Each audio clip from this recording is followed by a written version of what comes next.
Welcome to the video today, guys. Today we're going to review the spreadsheet for our M1 growth portfolio.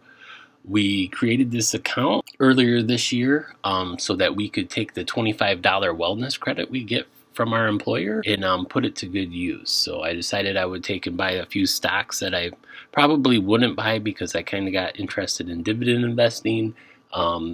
So I'm like, hey, I'll take this $25 every time I get paid, and I'll buy some stocks I normally wouldn't buy with the money that I normally wouldn't invest. So we decided to go with the FANG stocks plus Berkshire Hathaway. For the month of September, we received 2 paychecks. So we put our two $25 in there. So we added a total of $50. And we bought a few shares of Facebook, Amazon, Netflix, Google, and Berkshire Hathaway.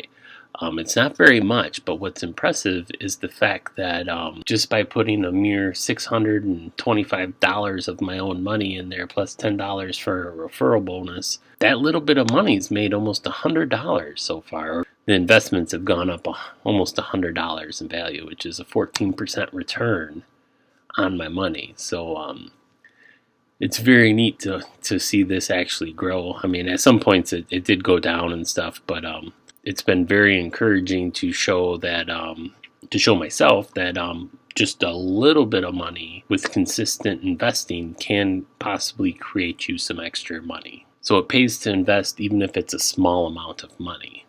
These are probably one of the most traded stocks on the stock market, but I don't plan on selling them for a long time. So my thought process is I'll just dollar cost average in it for a few years and hold on to them for a long time, and hopefully the value continues to go up. Well, I hope you enjoyed the video. Sorry it's a short one, but there's a lot going on. If you want to see other videos, you can click one of the videos on the screen or one in the sidebar.